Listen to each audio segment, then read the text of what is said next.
कहानी के शुरुआत में एक अंधेरे जेल के अंदर एक आदमी बैठा हुआ दिखाई देता है जिसका नाम ली है। उसके सामने एक कागज का टुकड़ा है और वो अपने हाथ से बहुत ही बारीकी से एक नकली स्टैंप तैयार कर रहा है। ये ली कोई मामूली कैदी नहीं है, बल्कि वो एक बहुत ही स्किल्ड आर्टिस्ट है। वो जेल के अंदर से किसी को एक लेटर भेजना चाहता है, लेकिन प्रॉब्लम ये है कि लेटर भेजने के लिए जेल के पोस्टमैन को $10 देने होंगे और ली के पास तो $1 भी नहीं है। इसीलिए वो अपनी अनबिलीवेबल स्किल का इस्तेमाल करके खुद के हाथ से एक नकली स्टैंप बना लेता है और ये स्टैंप इतना परफेक्ट होता है कि कोई चाहकर भी असली और नकली का फर्क नहीं पकड़ पाएगा। इसके बाद जब पोस्टमैन आता है तो ली उसे लेटर देना चाहता है, लेकिन पोस्टमैन $10 की डिमांड करता है। ठीक उसी वक्त सामने वाले सेल में मौजूद एक बुढ़ा कैदी अचानक बीमार होने का नाटक करके चिल्लाना शुरू कर देता है। इसकी वजह से पोस्टमैन का ध्यान भटक जाता है और ली इसी मौके का फायदा उठाकर अपना लेटर चुपचाप उसके बैग में डाल देता है। अब ये लेटर वो किसे भेज रहा है और क्यों भेज रहा है, ये हमें मूवी के एंड में पता चलेगा। इधर कुछ देर बाद पुलिस आकर ली को जेल से बाहर निकाल ले जाती है। यहाँ हमें पता चलता है कि ली इतने दिनों से थाईलैंड की एक जेल में बंद था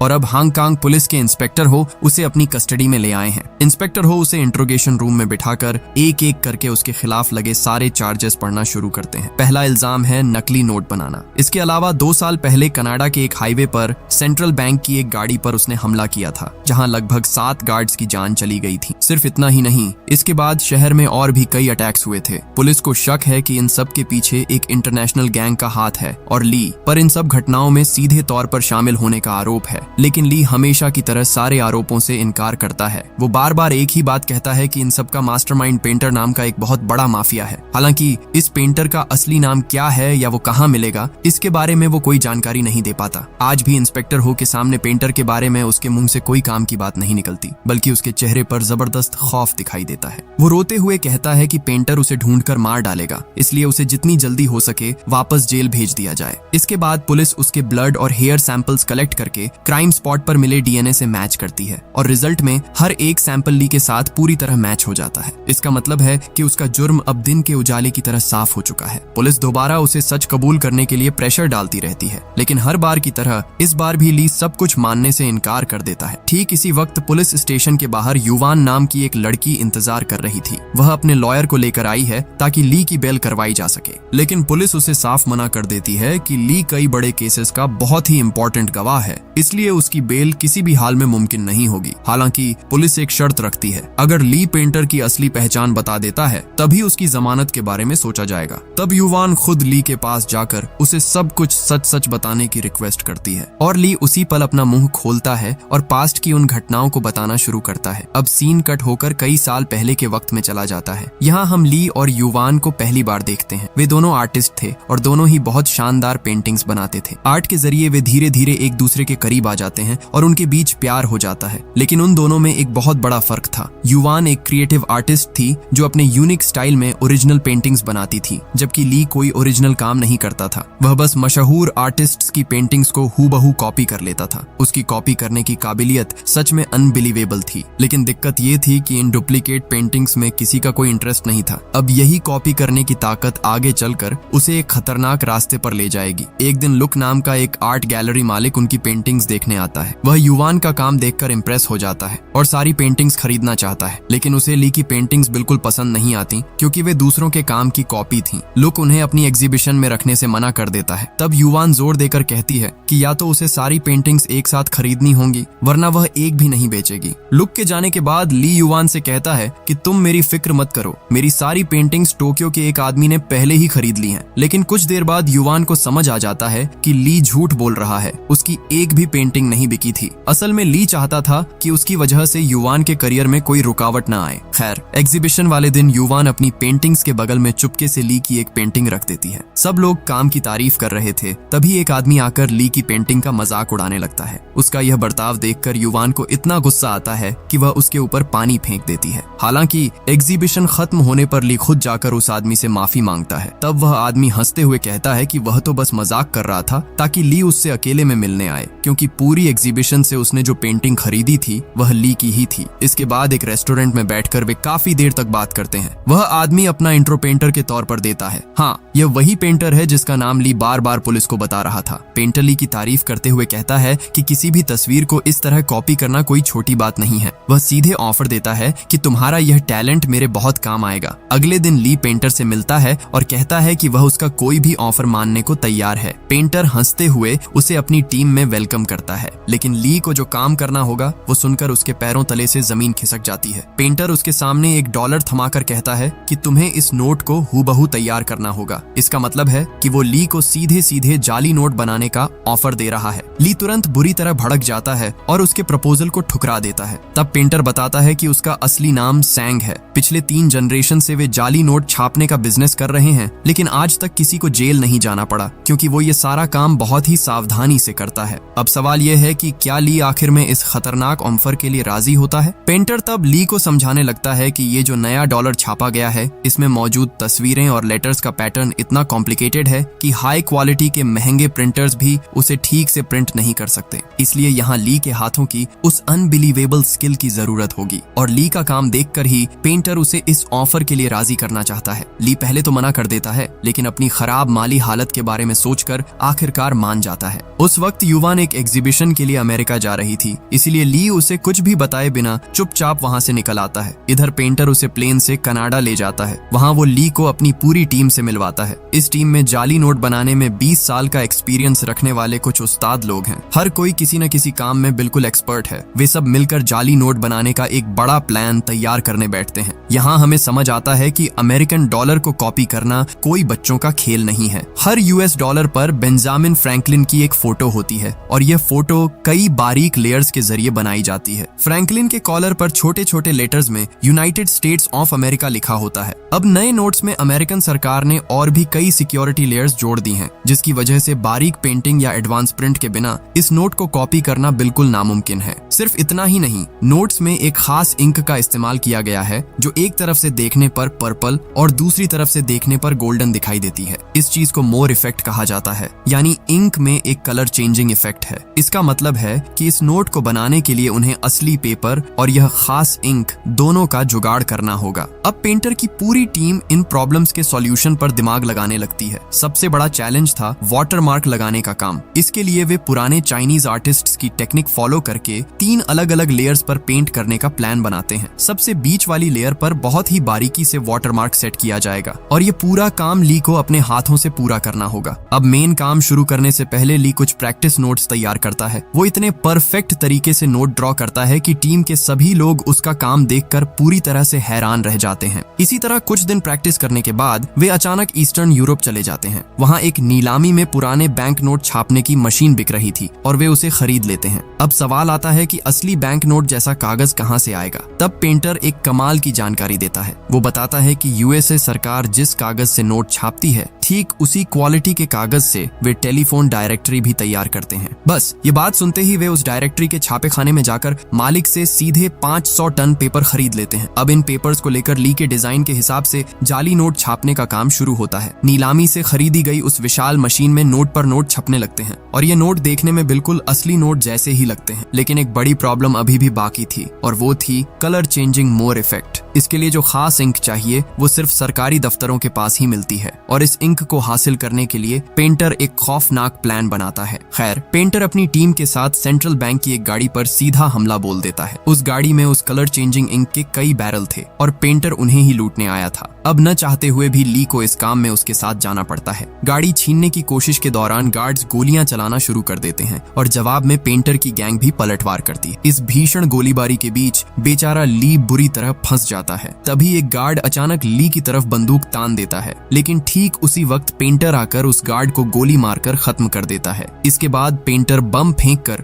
दूर की एक गाड़ी को उड़ा देता है, जिसकी वजह से बाकी गार्ड्स भी मारे जाते हैं। फिर वे इंक के बैरल लूटकर तेजी से वहां से रफू चक्कर हो जाते हैं। लेकिन इतने सब के बीच पहली बार पेंटर का ऐसा हिंसक रूप देखकर ली के अंदर रूह कांप जाती है। अब तक डरते डरते जाली नोट तो बना रहा था, लेकिन उसने कभी नहीं सोचा था कि उसे खून खराबे में भी शामिल होना पड़ेगा। पर अब वो एक ऐसे दलदल में फंस चुका था जहां से बाहर निकलने का कोई रास्ता नहीं था। इधर मोर इफेक्ट वाली इंक लाने के बाद वे उसे प्रिंटर में लगाकर दोबारा नोट छापना शुरू करते हैं और अब जो नोट बाहर निकलते हैं उन हर एक नोट में असली नोट की तरह ही कलर चेंजिंग इफेक्ट दिखाई देता है। ये नजारा देखकर पूरी टीम खुशी से उछलने लगती है, क्योंकि उन्होंने कुछ ऐसा बना लिया था जिसे असली नोट से अलग करना नामुमकिन था। लेकिन ली अंदर ही अंदर बहुत ज्यादा गिल्ट महसूस कर रहा था। वह पेंटर से पूछता है कि जब यह इंक खत्म हो जाएगी तो क्या फिर से लोगों को मारकर इंक लानी होगी? इससे बेहतर है कि मैं खुद यह इंक बनाने की कोशिश करके देखूं, लेकिन पेंटर उसकी बात सुनकर उसे जोर से झिड़क देता है और चुप करा देता है। अब पेंटर के ऑर्डर पर उसके लोग सूटकेस में भरकर जाली नोट अलग अलग देशों में स्मगल करना शुरू कर देते हैं। इस तरह उनका जाली नोटों का साम्राज्य दिनों दिन बढ़ता जाता है, लेकिन पुलिस को पहले ही उनकी हरकतों की भनक लग चुकी है। विंग नाम के एक अंडरकवर पुलिस ऑफिसर को इस केस की इन्वेस्टिगेशन की जिम्मेदारी दी जाती है। यह विंग इंस्पेक्टर हो के साथ मिलकर पेंटर की गैंग की मूवमेंट को फॉलो करना शुरू करता है। फिर एक खरीदार का भेस बदलकर वे सीधे गैंग के मेंबर्स से मिलने जाते हैं। यहाँ पेंटर के लोग समंदर के बीच एक नाव पर पार्टी कर रहे थे। हालांकि पेंटर और ली वहाँ मौजूद नहीं थे।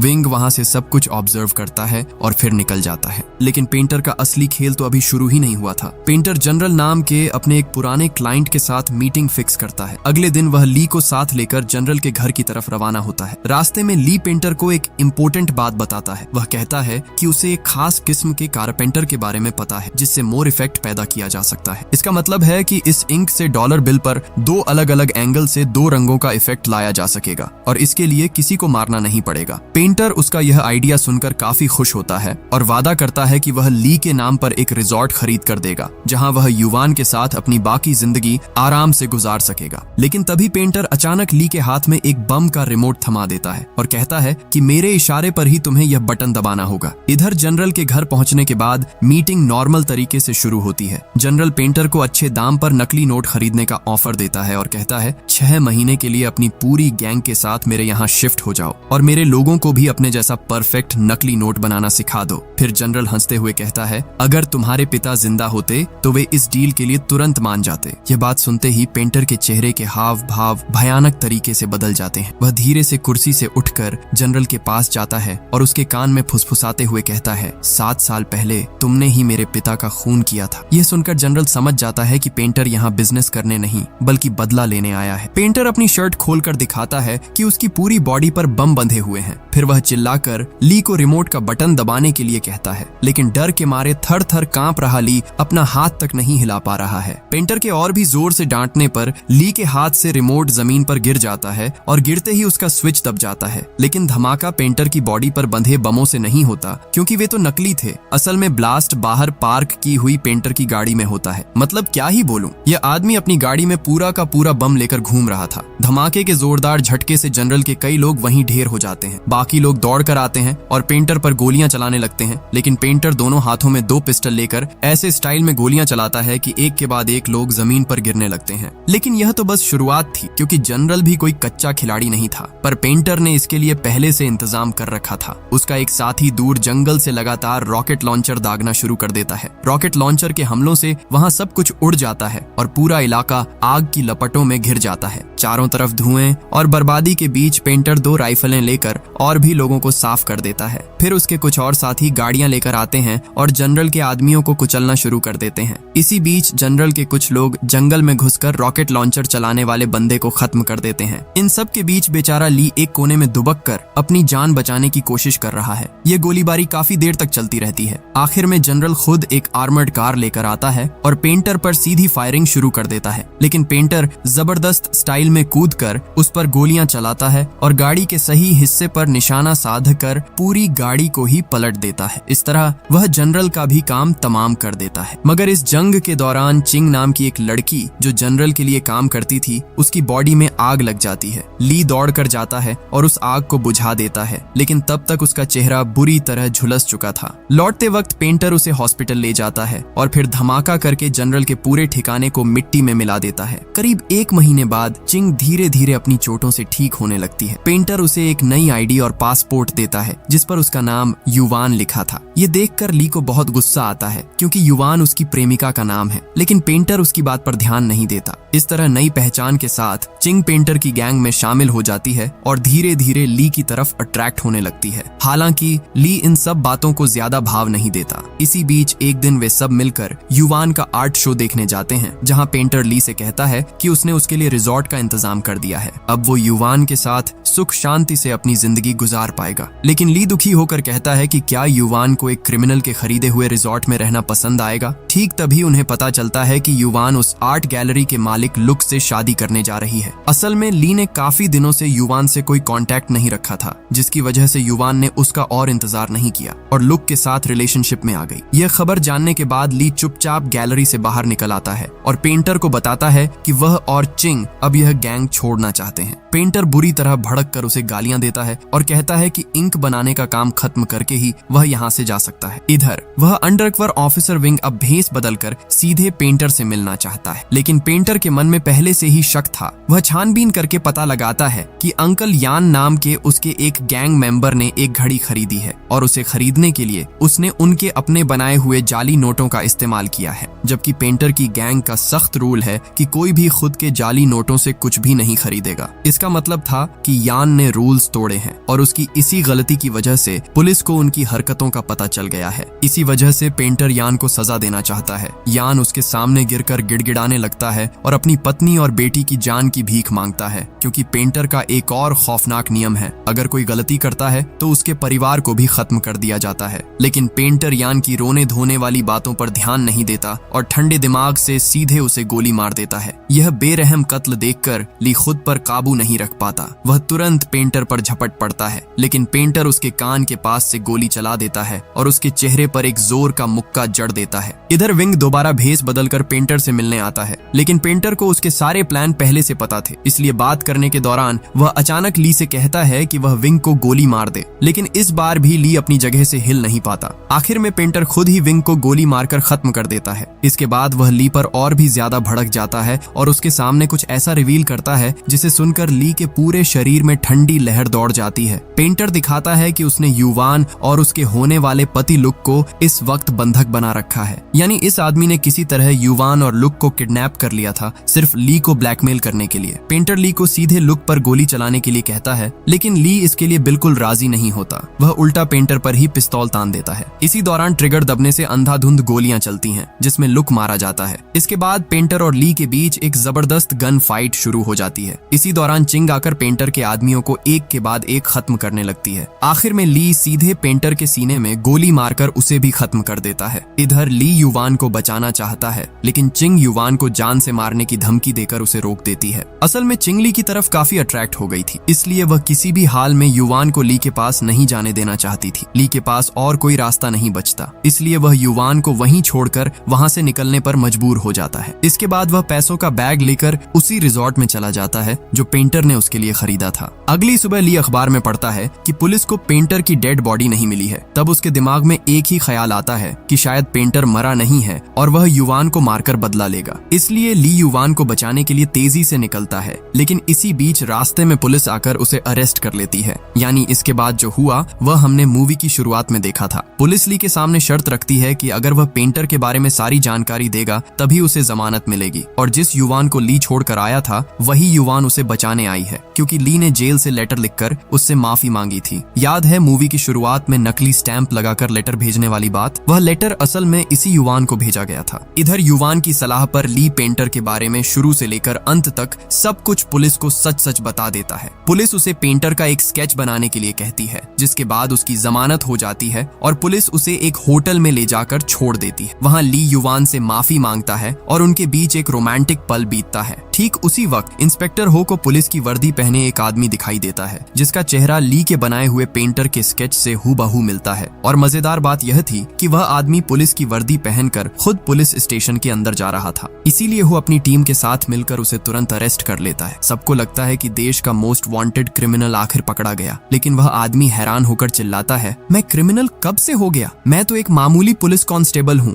जब वह अपनी आईडी दिखाता है तो इंस्पेक्टर हो का चेहरा सफेद पड़ जाता है, क्योंकि अब उसे समझ आ जाता है कि ली ने उन सबको इतनी देर से बेवकूफ बनाया है। लेकिन यकीन मानिए, असली सच तो अभी बाकी है और ये इतना चौंकाने वाला है कि आप दंग रह जाएंगे। क्या आप अभी तक बात समझ पाए? इतनी देर से जिस भयानक पेंटर की कहानी सुनाई जा रही थी, वह पेंटर असल में कोई और नहीं बल्कि खुद ली है, जाली नोट डिजाइन करने से लेकर सेंट्रल बैंक की गाड़ी पर हमला करने और जनरल के ठिकाने पर नरसंहार करने तक ये सब कुछ उसने अकेले ही अंजाम दिया था। लेकिन खुद को बचाने के लिए उसने पुलिस के सामने बहुत ही मासूम बनकर पेंटर नाम का एक काल्पनिक किरदार खड़ा कर दिया और जिस बेचारे पुलिस कांस्टेबल को उसने गिरफ्तारी के वक्त ड्यूटी पर देखा था उसी का चेहरा उसने पेंटर के स्केच के तौर पर बना दिया। सोचिए, पूरी मूवी के दौरान हमें लगा कि ली एक मासूम आर्टिस्ट है जिसे जबरदस्ती इस जुर्म में घसीटा गया, जबकि वही इस पूरे ऑपरेशन का असली मास्टरमाइंड था। सिर्फ इतना ही नहीं, और भी भयानक सच ये है कि चीन से आने के बाद ली की युवान से कभी मुलाकात ही नहीं हुई थी। जो लड़की उसे बचाने पुलिस स्टेशन आई थी और जिसके साथ वह होटल में था,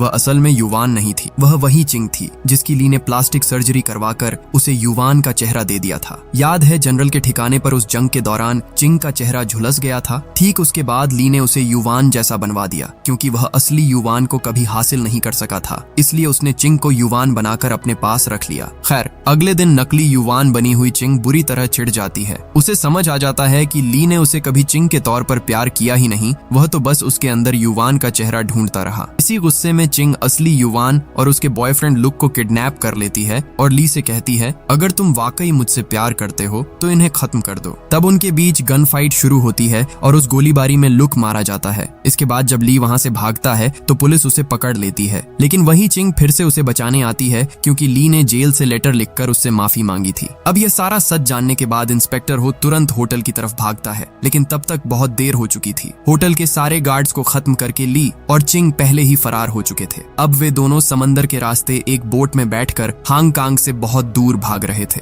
लेकिन तभी चिंग अचानक एक ऐसी बात बताती है जिसे सुनकर ली का दिल टूट जाता है। चिंग बताती है कि वह जानबूझकर बोट को गोल गोल घुमा रही है और यहाँ आने से पहले उसने एक लाइटर पर बोट का नंबर लिख दिया था ताकि पुलिस उन्हें आसानी से ढूंढ ले। अब इसका कारण क्या था? क्योंकि चिंग समझ गई थी कि ली उसे कभी प्यार नहीं करेगा, वह सिर्फ उसके चेहरे में बसी युवान से प्यार करता है। यानी चिंग भी अब ली से बदला लेना चाहती है। तभी ली देखता है कि पुलिस ने उन्हें चारों तरफ से घेर लिया है। वह तेजी से बोट चलाकर भागना चाहता है, लेकिन चिंग ने बोट में पहले से ही एक्सप्लोसिव्स छिपा रखे थे। वह ट्रिगर दबा देती है और एक जोरदार धमाके के साथ पूरी बोट आग के गोले में बदल जाती है। आखिर में वह आग उन दोनों को निगल लेती है। ली की मौत के बाद इंस्पेक्टर हो असली युवान के पास जाता है। वह उसे बताता है कि उन्होंने पेंटर की पहचान कर ली है। अब युवान को तो यह पता ही नहीं था कि ली ही असली पेंटर है, क्योंकि किडनैप के वक्त उसकी आंखों पर पट्टी बंधी थी। जब इंस्पेक्टर हो उसे ली की फोटो दिखाता है तो वह कहती है, हाँ, मैं इस आदमी को जानती हूँ, ये कभी मेरा पड़ोसी हुआ करता था। इसका मतलब ये है कि ली और युवान के बीच कभी कोई रिश्ता था ही नहीं। उसका प्यार पूरी तरह से एक तरफा था और उसने कभी युवान से अपने दिल की बात भी नहीं कही थी। वह उसके लिए इतना ऑब्सेस्ड था